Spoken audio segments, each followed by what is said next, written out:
Ay,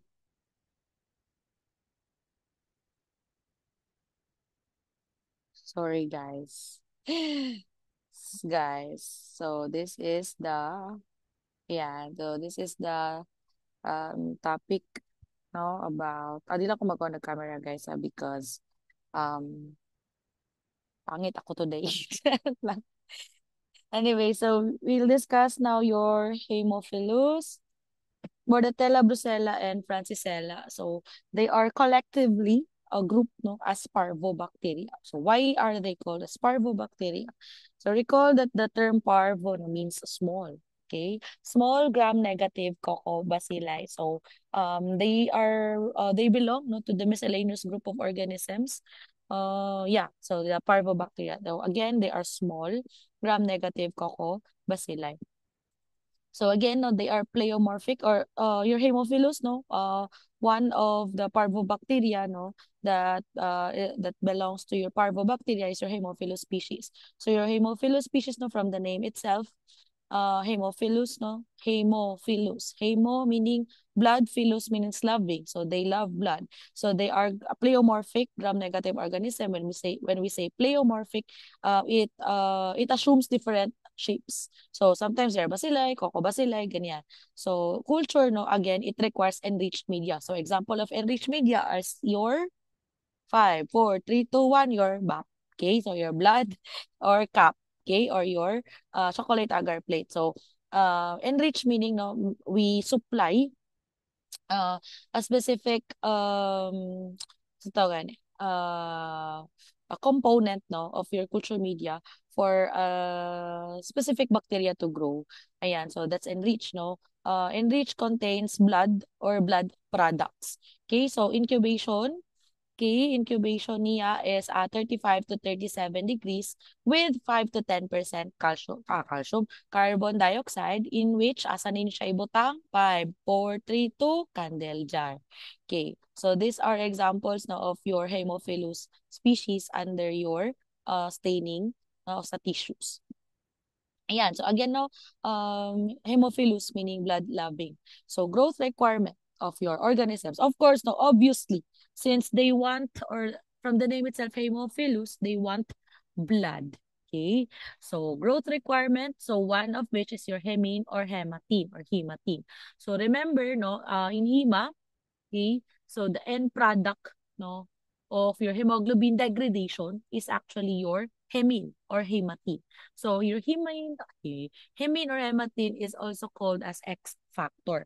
Ayan, so your X factor or your hematine is actually a heat stable product or byproduct of hemoglobin degradation. So um yeah, that's it. So how do we know if there's hemine, no? Or how do we supply hemine to the culture media? So, since hemoglobin degradation, imagine na ninyo guys, kung i-degrade ang hemoglobin. How do you degrade hemoglobin? 5, 4, 3, 2, 1. Okay, ako na lang. Sige. So, di ba, how do you prepare BAP from CAP? Kana, difference of BAP and CAP.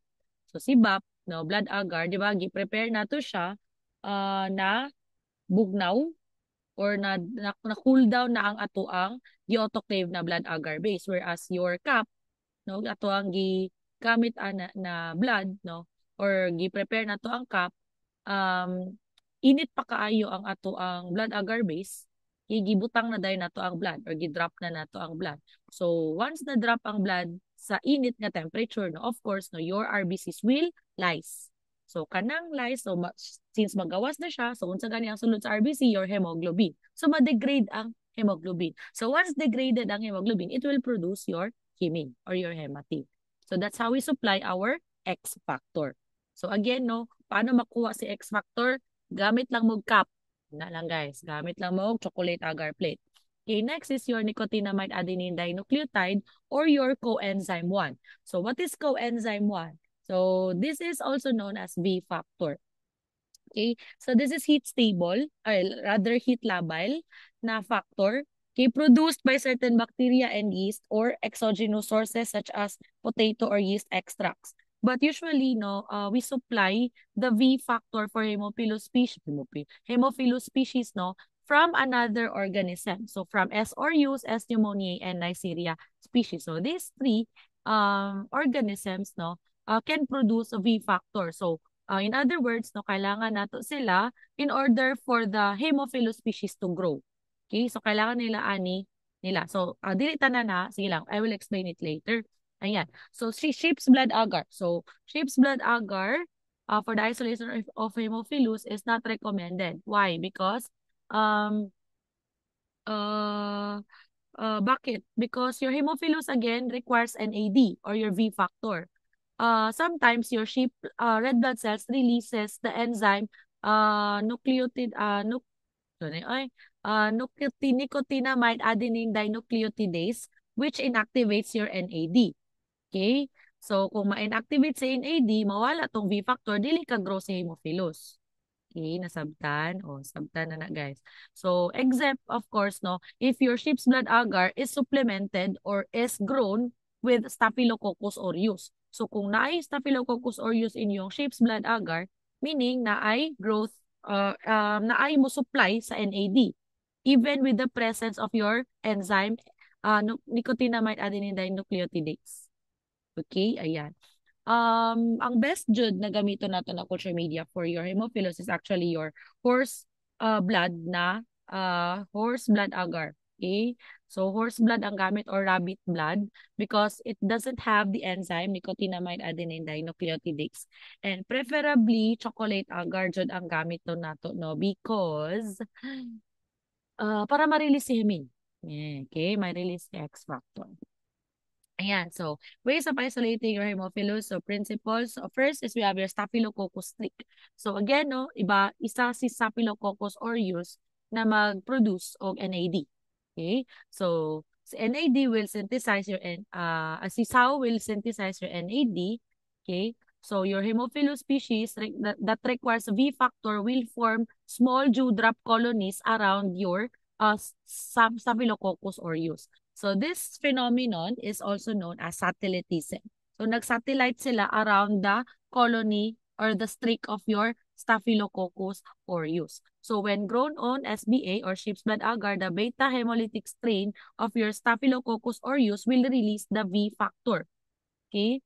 Will release the V factor as the red cells are hemolyzed. So, pwede ta magamit tong SBA, guys, provided na naatay beta hemolytic Staphylococcus aureus. Nga naman, even with the presence of the enzyme no, that degrades the NAD, naaman good kay, sa tawag ni, naakay organism that is beta hemolytic. So, ilyse sa beta hemolytic bacteria ang imong red blood cells that is present in your SBA. So, mag-release lang yapon siya og hemoglobin and mag-degrade ang hemoglobin releasing your or forming the byproduct hemine. So, mag-provide yapon siya hemine even without heating no your culture media. So, pwede po siya na dili chocolate agar ang gamit no. Okay, pwede siya na SBA provided nga na siya Staphylococcus species or Staphylococcus colonies. Pero again, best pa rin again ha. Best yapon si horse blood or si chocolate agar. Pero kung magamit mo SBA, basta na ay Staphylococcus aureus. Ayan. So, muna kong ingon guys. Okay, so this one is your sow. Okay, so around your sow, mag-streak ka na pod og possibly your Haemophilus species after 24 hours of incubation na ay murag dewdrop colonies mo tubo dira sa inyong around your sow. Kay kailangan man nila si V factor, di ba? Okay, kailangan po nila og X factor. Okay. Okay. So next is we have your horse blood bacitracin agar. So the bacitracin or incorporation of bacitracin no, inhibits the normal flora present in your samples. Okay? Kanang ilang gina-encourage ang growth further sa ato ang Haemophilus species.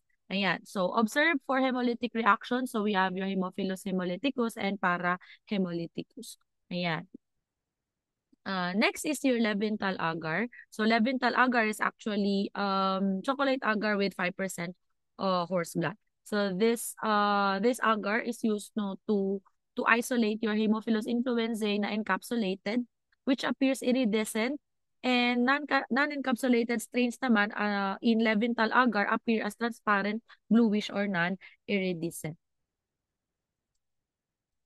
Yeah. So use of V and our X and V factors. Ayan. So how do we sa tawag na? How do we isolate your Haemophilus, no? With the use of X and V factors. So the purpose of that is the speciation of your Haemophilus species. So again, we can differentiate your Haemophilus species with their growth requirement. So unsa tong growth requirement nila? Your X and V factors. So principle of this one, we use the MH agar. What is MH again? 5, 4, 3, 2, your Mueller-Hinton agar. Okay, it tests for X and B requirements and then check for growth. So, unsa man na siya, ma'am? Ano na siya, guys? Kada lang. So, natay mga cards yun, dili. Discs, no? Discs incorporated with X and V factors. Okay? Kani siya. Napod tay disc, okay? Atong i-zoom na lang para makita ninyo. Napod tay disc diri na na-IV factor lang and napod tay disc diri na naay X lang. Okay. So how do we know or how do we differentiate now the species that is growing around the XV, around the V, and around X? So if mutubo ang organism around your XV, okay, it needs both your X and V factors. Okay? So what if, ma'am, ni-grow lang siya sa V, tapos ni-grow po siya sa XV, pero wala siya ni-grow sa X. So, unsa iyang growth requirement karon? Again ha, nitubo siya sa XV, nitubo siya sa V. Wala siya nitubo sa X. Unsa ang iyang growth factor? V only. Ni-grow siya sa XV, nga naman, kinaman po'y V. Okay? So, kani siya na apoy, nagtubo siya sa V, so meaning, kailangan niya og V factor. What if, ma'am, sa X, nitubo, ma'am, wala nitubo sa V, pero nitubo po siya sa XV. Unsa ang iyang growth requirement? X factor or the hemine. Okay, nasabtan to siya, guys. Again, kung naay X ug V na des dera, okay, tan-awon lang ninyo kung nitubo po siya ba sa V or sa X. Okay, kung nitubo po siya both dere, of course, ang iyang kailangan both, X ug V. Kung nitubo siya sa V, nitubo po siya sa XV, unsa iyang kailangan? V. Kung nitubo siya sa X, nitubo po siya sa X dere, but wala siya tubo sa V, X lang iyang kailangan. Okay, nasabtan to siya. Sige, mas masabtan na to nasa table. Ayan. So this one is the differentiation now of your Haemophilus species, no? So si influenzae, okay, si Haemophilus influenzae, guys. Sorry, sorry. It requires X and V factors na magkasabay. Okay? Magkasabay nilang kailangan o niyang kailangan si X ug V factor. Wala siya tubo sa X, wala siya tubo sa V, kay kulang man. Kung X lang, kulang siya V. Kung V lang, kulang siya X. So, mong wa siya tubo dira sa both. Nasabtan? So, kailangan niyang X ug V. Si influenzae. Next, si para-influenzae. So, si para-influenzae, unsa yang kailangan? Nitubo daw siya sa X ug V, nitubo po siya sa V. Unsa yang kailangan? V factor. What is V factor? NAD or coenzyme 1. Okay, pareha lang na sila ha. Si NAD, coenzyme 1, ug si V, isa lang na sila. Okay, next si hemolyticus. So si hemolyticus naman, pareho silang requirement na influenzae which is your X and V. Okay? Si para-hemolyticus naman, iyang kailangan, again, tanawon ninyo dire sa table, si X ug V, nitubo siya, sa X wala, sa V nitubo siya. So, sa iyahang growth requirement, the V factor. Next is si Ducriae. So si Ducriae nitubo sa XV, ig nitubo po siya sa X. So karon kinsa karon or unsa karon iyang kailangan na factor is your X factor. Okay, next si Aprophilus. So si Aprophilus naman, it needs your X factor again. Okay, so X factor same sila ni Ducriae. Okay, next is si Para-Aprophilus. Si Para-Aprophilus naman, it needs your X or the V factor rather. Okay, the V factor. So, inyo lang timan-an guys, ako na lang i-type para kay di man ko kasulat. Okay, ako na lang i-type, no? Ang X of V, ang nanginahanglan ng X of V guys, si high. Itsa man na si high, ma'am. Sorry. Itsa man na si high, ma'am. Hemolyticus. Ah, wait lang. Aegypticus. And si influenzae. Okay. O, timanan ninyo si Hi. Hi. Na-hi daw siya, guys. Kay duha yang kailangan. Charis. Sige, kamo na bahala ato. Si V naman, katong mga naipara sa pangalan. O, kinsa na sila. Si para hemolyticus ug si para influenzae ug si para aprophyllus. Pro Aprophyllus. O, Saan ako eh? O, si next, si X factor. O, kinsa ang kailangan X factor? O, katong wala dira sa choices. Okay? Kinsa man na sila? Si Docreae o si Aprophyllus. Mali ko spelling sa Aprophyllus, guys. Yan.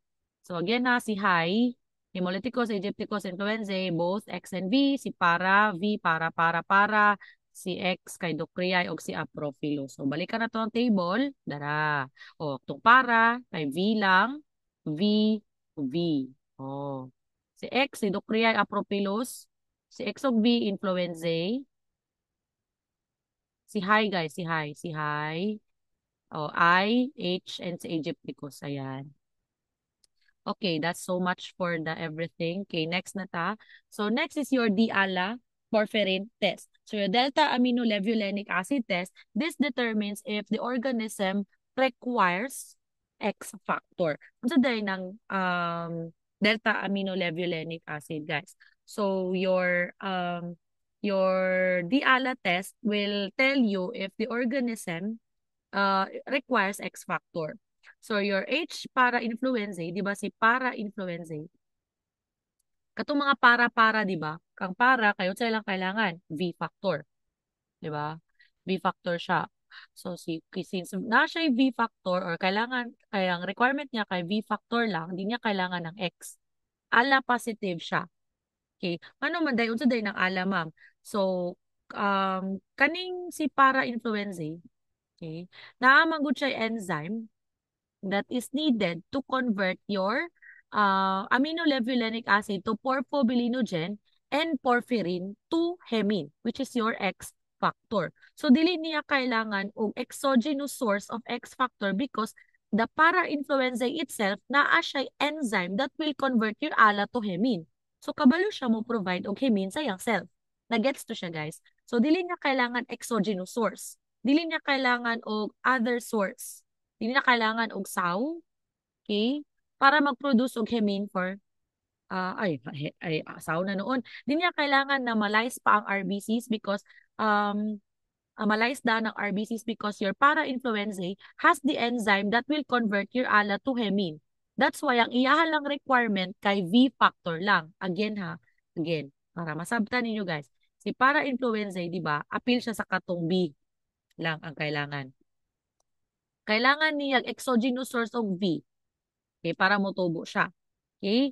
Karon si para influenzae, guys, V factor iyang need, di na niya kailangan og X factor, exogenous source of X factor. Why? Again, because naa siya enzyme that will convert ALA to hemine. So siya na mismo ang mo-provide og X factor sa iyang cell.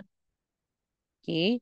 So species that requires exogenous X factor such as H. influenzae are ALA negative.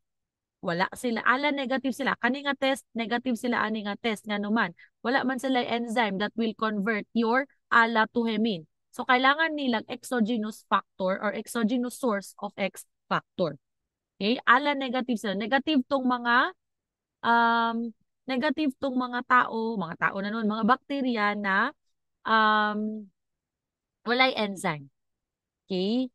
Walay enzyme that will produce your X factor. So the positive result of this one, guys, kay red fluorescence under UV light because of the presence of porphyrin. So remember, no, sa inyong UBF, okay, your porphyrins or the porphobilinogen, i-testing, no, ang red positive result, if na-porphyrin ang isa ka urine, kay red. Diba? Port wine, porphobilinogen. Okay? Port wine. So, murag red. Okay? Ayan. Okay? So, again ha, mo to siya ang principle sa Diala testing. Ayan, so species or pathogenesis no, of your different Haemophilus species. So mainly type A and B, influenza encapsulated causes this one. Ayan. So your Aegypticus naman causes conjunctivitis. Your Ducreae causes soft chancroid or soft chancre. So your soft chancre is actually, or your Haemophilus ducreae is sexually transmitted disease. Okay, so naapod tayo hard chancre later, no? Later on sa atong next na discussion. But the soft chancre, again, soft chancre is caused by your Haemophilus ducreae. Your para-influenza hemolyticus and para-hemolyticus usually commensals lang and rarely cause disease in immunocompromised patients. So yan, so let's start with your Haemophilus influenzae. So your Haemophilus influenzae is also known as Piper's bacillus. So habitat niya usually found siya at the mucous membrane of our upper respiratory tract. Mostly the non-encapsulated strains. So, di ba, isa sa virulence factor sa atong Haemophilus influenzae kay capsule. So, kung non-encapsulated siya, dili kay siya anak ka virulent. So, that's why dili kay siya mag-cause of disease no sa adults. But mainly, it causes meningitis on children and those respiratory tract infections in children and adults. Okay. Characteristics again of your Haemophilus influenzae. So we have your gram-negative Coccobacilli siya. Okay. So it grows on chocolate agar, producing dewdrop colonies. Okay. It needs what? X and V factors for growth. Diba? Appear siya sa high. Okay. HAI. Okay. And show satellitism near the Staphylococcus aureus colonies and show pleomorphism and is divided into two capsulated strains and non-encapsulated strains. Ay, so naman eh. Yan. So the capsule is made or the encapsulated strain. Okay. The capsule is made of polysaccharides and it is highly antigenic. Okay. And it increases the presence of capsule increases the pathogenicity of the strains. It prevents phagocytosis now because your capsule inhibits phagocytosis. 6 serotypes, no? Natay 6 serotypes sa A, B, C, D, E, F. But the most pathogenic serotype is your type B. Okay, ayan. Identified sila through serotyping, slide agglutination, or capsular swelling testing. Yan. So, antigenic structure, capsular, ano yun? So, mali guys. Capsular polysaccharides. Okay, and it has somatic antigen or the O antigen, which is composed of outer membrane proteins and lipoligosaccharides, which produces your endotoxin. Remember that it is a gram-negative organism. It produces endotoxin. Ayan. So, usually infections include meningitis, epiglottitis, cellulitis, arthritis, and osteomyelitis, and usually accompanied with bacteremia. So, it affects children between 5 months to 5 years old, and infants under 3 months usually is protected with maternal IgG antibodies. So, ayan. So, under 3 months, no, usually protected pa ta with our maternal, with the maternal antibodies because your IgG can cross the placenta. Okay, the IgG present in the mommy or sa mama, if buntis ka, it can cross the placenta, the IgG type, no, the IgG type of your um, antibody and will help protect no the fetus. Okay? Even up to 3 months. So after 3 months, since mawala na ng maternal antibody, okay, what will happen? So kailangan na nimo magpa-vaccine. Okay? Or the HIV vaccine, the Haemophilus influenza type B vaccine. Okay, mo na isa po na sa ginahatag sa ato atong bata pa ta, no, to protect us from Haemophilus influenzae infections. Ayan, so next is the Bordetella. So Bordetella na ta. So si Bordetella pertussis is the causative agent of what? Whooping cough. Okay? Whooping cough. So Bordetella pertussis or parapertussis rather is a milder form of whooping cough. So kung na-remember ninyo sa una guys sa dati kay nagkaroon gyud og outbreak no of whooping cough sa SPMC. Okay, ayan. So, katugong ubo na straight lang guys. Kana, ana. Oh, nagsample jud ko, no? Anyway, so yan. So, si Bordetella bronchiceptica, it's a disease in animals, no? Kennel cough in dogs and snuffles in rabbits. Pertussis-like illness in humans. The avium naman, it doesn't cause human infection. So the first three, the pertussis, parapertussis, and your bronchiceptica are closely related, no? With their DNA homology. No, they are very, very similar to each other. That's why they causes the similar disease. Okay. Bordetella pertussis under your microscope, no, they are small gram-negative coccobacilli. Bipolar metachromatic granules are seen in toluidine blue stain and it is encapsulated. So, culture media used for Bordetella pertussis, again, your Bordet gengu. Pangalan pa lang daan, guys. Bordet. O, Bordetella gengu. Okay? Medium potato blood glycerol agar with penicillin G. In Bordet gengu agar, murag mercury droplets ang iyang colonies. Okay? Preferred medium for Bordetella, no? We have the charcoal containing medium. Incubated at 35 to 37 degrees for 3 to 7 days in moist environment. So how do we differentiate your pertussis from parapertussis? Your pertussis is non-motive. Okay, and they are strict aerobes, guys. Okay, strict aerobe meaning they need oxygen. It forms acid but not gas from glucose and lactose. So we have three phases or three stages of your pertussis infection. Okay, so we have your catarrhal, paroxysmal, and your convalescent. So the catarrhal, characterized by mild coughing and sneezing. Although the patient has mild coughing and sneezing, this time or the catarrhal stage means that the patient is highly infectious. Okay? So, kumpiyansa ta, no, mild lang ang coughing, but at that time, di ay very, very infectious ang patient. Sa paroxysmal naman, no, explosive na ang coughing with inspiratory whoop. So, madungog na ang whoop, no, ang whooping. Okay? A copious amount of mucus, no, usually accompanied siya with a copious amount of mucus. Pag narrow ang epiglottis, causing now the whoop sound. Okay? Oh, cough interferes with swallowing. So, since mag-interfere ang coughing with swallowing, no, tendency, the patients with in paroxysmal stage, ma-dehydrate sila. Nganong ma-dehydrate man sila? Di naman sila katulon. Okay? Ma-interfere na gani ang cough. Okay? Swallowing mucus may induce vomiting, no? Causing also dehydration. And since di nakakaginawa, no, kaysa sige ni maghutoy, it will cause hypoxia. Ayan. And even coma. Okay, next is convalescent stage. So the convalescent stage, cough episode slowly decreases and gradually recovering na ang patient to over 3 to 16 weeks. So secondary complications of your pertussis infection, no, we have your pneumonia, otitis media, rectal prolapse, and meningoencephalitis. Ayan, so specimen, laboratory diagnosis specimen is usually the nasal wash or saline nasal wash is the best specimen or NPS. So, pwede NPS. Culture media, again, is Bordet gengu medium. Identification is fluorescent antibody testing or direct fluorescence assay or your slide agglutination with specific anti-sera. But the most sensitive method to diagnose your pertussis is your PCR. Okay, PCR. Yeah, so culture media, no, used for the isolation of your Bordetella, no, they grow minute colonies that grow over 3 to 4 days. Okay, your Bordet gengu, again, pagpangalan pa lang Bordetella, pearl-like clusters or mercury droplets surrounded by a zone of hemolysis. Your Jones-Kendrich charcoal agar for transportation and cultivation.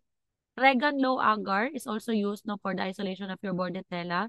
It is used as a transport and selective medium. It has a half-strength charcoal agar medium with horse blood and cephalexin. Your Steiner-Schultz agar naman is a selective medium containing cyclodextrin and cephalexin. Yan. So these are the following culture media. Okay, sanitation. Of course, no, if a patient has pertussis, you have to quarantine the patient because again, sa catarrhal phase, very or highly infectious ang patient. So how do we control them or control the pertussis? No, we natay vaccine actually for that one, DPT vaccine. So what is DPT? Diphtheria, pertussis, and tetanus vaccine. Okay, again, 3-in-1 vaccine ni siya, guys. So, diphtheria caused by Corynebacterium diphtheriae, pertussis, Bordetella pertussis, and your tetanus, which is caused by your Clostridium tetani.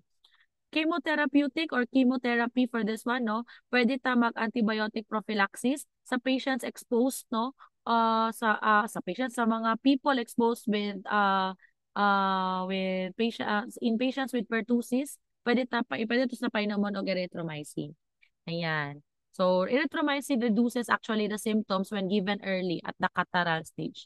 So, hospitalization for supportive care and management, especially during coughing. Okay, kay usahay pag masige nag-cough, no, dili na ta maka-breathe, no, it causes apnea, no, or difficulty in breathing, or apnea actually is wala na breathing. Okay, cyanosis, feeding difficulties, and other complications such as pneumonia. Okay, next is the brucella. So your brucella is actually an obligate intracellular parasite or bacteria of animals and humans. They are inactive metabolically. Okay, so species under your brucella, we have Brucella melitensis. It infects goats. Brucella suis, the swine. Brucella abortus. It causes abortion in cattle, rather. It is also known as Banks bacillus. Okay, it causes strong predilection for fetal bovine tissue called erythritol. And Brucella canis, no, it causes infection in dogs. Yeah. So DNA studies prove that there is only one species in the genus, the Brucella melitensis, with multiple biovars. Yan. So in humans naman, brucellosis, it causes brucellosis, or also known as undulant fever or Malta fever. Yan. So antigenic structures, now we have your hazardous organism siya, done only in reference lab or public health lab with biosafety cabinets. Ayan. So facultative intracellular organisms, lipopolysaccharide endotoxin, and cell wall antigens A and M. Okay? So ang tanaw ninyo, kinsa ang high concentration of A antigen, si abortus, letter A. Okay? Kinsa ang high concentration of M antigen, si melitensis. So dali lang kayo, guys. Okay, next. This one. Diseases caused by brucella. We have Malta fever, the undulant fever, Bang disease, brucellosis. So 1 to 3 weeks ang incubation period niya. It interferes with phagocytosis by inhibiting the phagosome-lysosome fusion. It allows for intracellular replication, okay, with your A antigen and M antigen. Lipopolysaccharide, endotoxin, which is disseminated in the blood, carried by your monocytes to the lymph nodes, and in the lymph nodes, no, will be disseminated again to the spleen and liver. Ayan, for severity of disease, no, abortus, mild disease lang, no, without suppurative complication and non-cacheating granulomas of the reticuloendothelial system. Si canis naman, it causes mild disease. Si suis naman, chronic and suppurative lesions with cacheating granulomas. Melitensis is more acute and severe. So melitensis ang pinaka causative agent of your undulant fever. Specimen for lab diagnosis of your brucella, no? We have your blood culture, biopsy, serum for serological testing. So culture brucella agar or your biphasic culture media or biphasic blood culture media or in Castaneda medium. So 5 to 10% CO2, ibutang siya sa candle jar.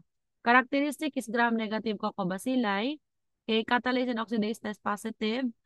And reference laboratory lab diagnosis, no, is the production of H2S, dye inhibition, and agglutination testing. So agglutination test and blocking antibodies. So serological testing, no, if the IgG titer of a patient with brucellosis indicates 1:20 titer, it indicates na there is an active infection of the Brucella species. So dye sensitivity testing. So dye sensitivity test is used to differentiate the 4 types or the 4 species under Brucella. Okay, so thionine and foxine. So si Brucella abortus kay susceptible siya sa thionine.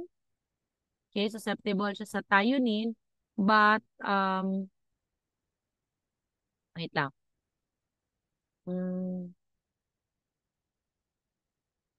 Sorry. Si abortus kay susceptible siya sa thionine, resistant siya sa foxine. Si Brucella suis kay thionine resistant, foxine sensitive. Si Canis din, the same, thionine resistant, fuchsin sensitive. Si Melitensis naman, resistant siya sa both thionine and fuchsin. So this is how you differentiate the 4 species of your Brucella. Ayan. Okay. Next is your Francisella tularensis. So si Francisella tularensis, no, animal ang iyang reservoir or rats. Okay, transmissible to humans through vectors, okay, biting arthropods, by ticks and deer flies to humans, or direct contact to infected animal tissue, or inhalation of aerosols, or ingestion of contaminated food and water. So the disease caused by your Francisella tularensis is actually tularemia or cold tularemia. So yung symptoms is actually similar to plague, no, with lymph node involvement. Yan. So your Francisella tularensis na non-spore forming and non-motile, encapsulated siya na gram-negative pleomorphic Coccobacilli. Aerobic sila to facultative anaerobes. Biochemically inactive, so dili ta makaasa og biochem test for the differentiation of this one. It can also be used as biological weapon, guys. So same with smallpox, no? It can and your Yersinia pestis, it can be used as biological weapon because of its aerosol transmission. So, kailangan na to og biohazard, it is labeled as biohazard level 3, no? So, kailangan siya as, ang safety measures niya is very heightened when we grow this on culture or on a laboratory. So, clinical disease, so ulceroglandular, through contaminated bites, no? It causes tularemia or rabbit fever. Glandular naman, direct contact, oculoglandular, direct contact, oropharyngeal, contaminated food, typhoidal, contaminated food, and peribronchial inflammation and pneumonia aerosols.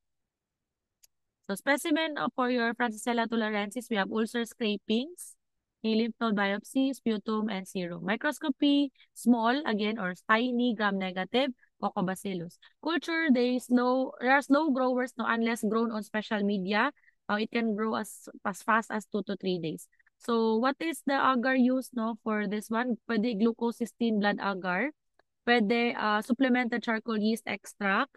And pwede po ang buffer charcoal yeast extract agar. Ayan. So, kailangan po dahil niya og cysteine, guys, no? For its growth. Serological testing, rise in antibody titer, fluorescent antibody identification, and ELISA. So, smears and cultures are not contributory to the diagnosis. And diagnosis actually rests on serological studies lang. Okay, so naman tag-Yersinia, no? So, let's proceed with your Pasturella. Actually, nauman naman po datan ako ni Pasturella. Okay. So, general characteristic, again, we have gram-negative pleomorphic bipolar staining organism, non-motile, facultative anaerobe grows on CAP and BAP, and oxidase and catalase positive. So, the capsule and the lipopolysaccharide actually contributes to the virulence of this organism. So, your Pasturella multocida infects the respiratory tract and GI tract of your domestic and wild animals. The disease it causes is the hemorrhagic septicemia. Okay. Human infection, wound infection from the bite of cats and dogs. Okay. So, dili lang ta about kay rabies na virus, but your Pasturella multocida can also cause wound infection, no, from the bite of cats and dogs. Hemolytica naman, no, epizootic pneumonia and is rare, no, sa human infection. Kani siya pneumotropica followed by animal bite and uriae, your chronic respiratory disease. Usually si Pasturella multocida yun ang most common na ma-isolate no, from wound infections following a bite of a cat and dog. Yan. So, major pathogen again si multocida. Most common disease is cellulitis from cat scratch, okay, or cat bite or dog bites. So, it may lead to more serious systemic disease in infants, no, and sa mga immunocompromised host, pneumonia, empyema, lung abscesses, tonsillitis, and meningitis. Ayan. So, local suppuration and lymphadenitis is also one of the manifestations of infections with Pasturella multocida. So your Pasteurella multocida is actually susceptible to most antibiotics. So drug of choice niya is the simplest lang nato na antibiotic, which is your penicillin. So alternate drugs can be used, no? Tetracycline and fluoroquinolones. So for the HASEC group, guys, please read na lang jud page 265, ay, 267 of the Lost. So, gamay lang to siya na part, guys. Marag 2 pages lang ng HASEC group. Kaya ra kayo ninyo na studyhan. Okay? Ayan. So, that's it, no, for our Haemophilus group. So, next, I will discuss now your Legionella species.